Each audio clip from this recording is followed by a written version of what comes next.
buồn tại kênh YouTube Nhạc Buồn Hơ Mông. Chúc các bạn nghe nhạc vui vẻ.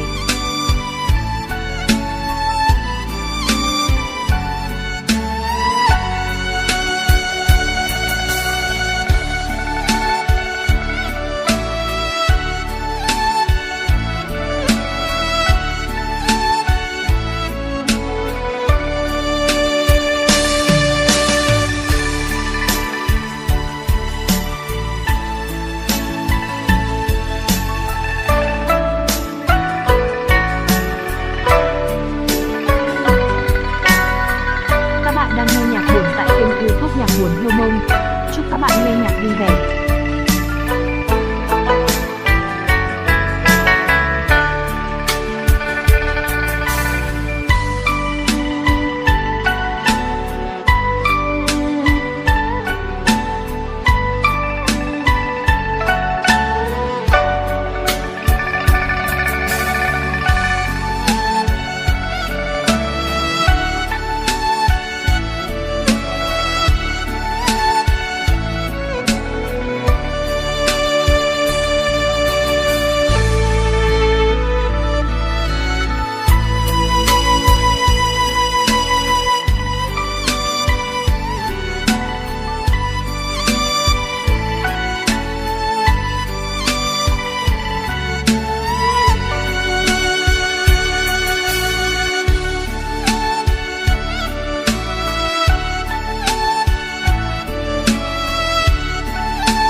Các bạn đang nghe nhạc buồn tại kênh YouTube Nhạc Buồn Hơ Mông.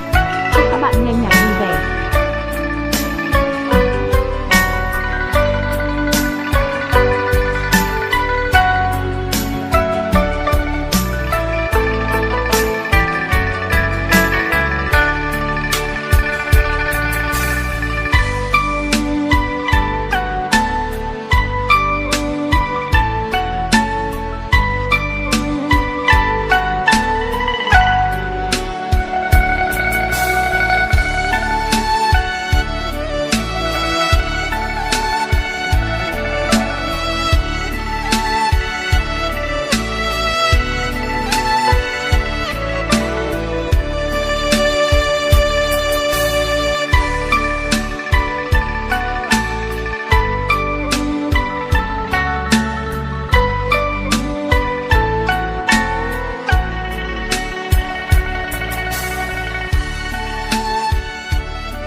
Các bạn đang nghe nhạc buồn tại kênh YouTube Nhạc Buồn Hơ Mông.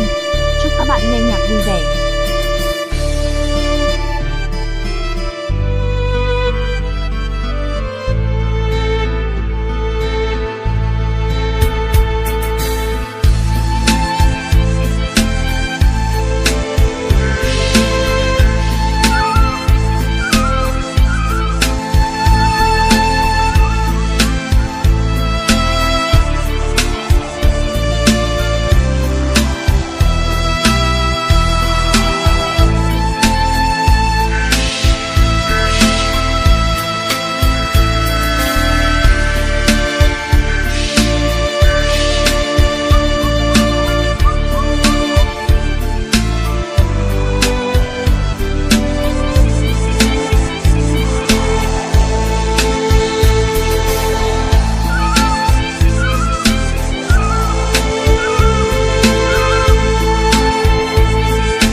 tại kênh YouTube Nhạc Buồn Hơ Mông. Chúc các bạn nghe nhạc vui vẻ.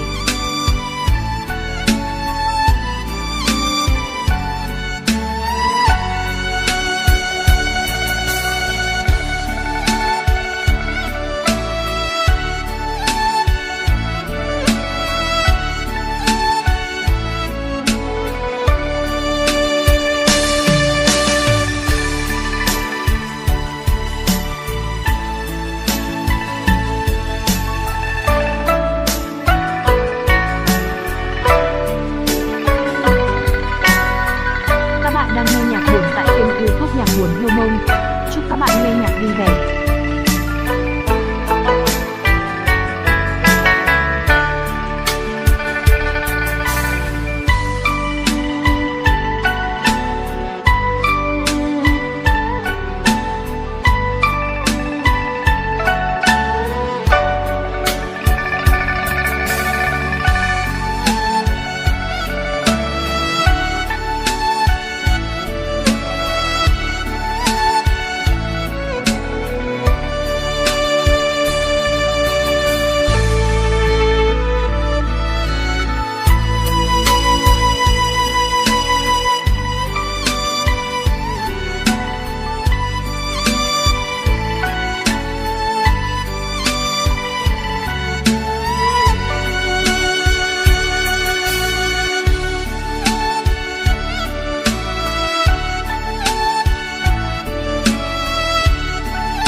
Các bạn đang nghe nhạc buồn tại kênh YouTube Nhạc Buồn Hơ Mông.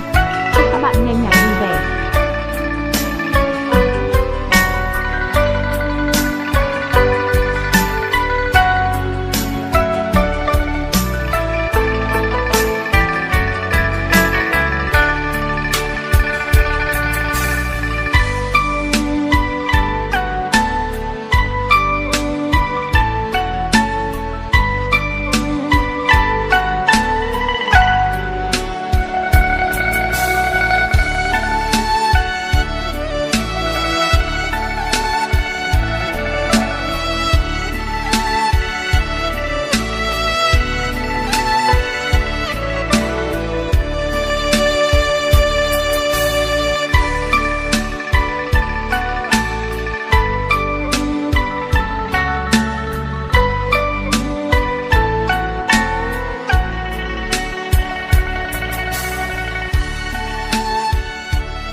Các bạn đang nghe nhạc buồn tại kênh YouTube Nhạc Buồn Hơ Mông. Chúc các bạn nghe nhạc vui vẻ.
tại kênh YouTube Nhạc Buồn Hơ Mông.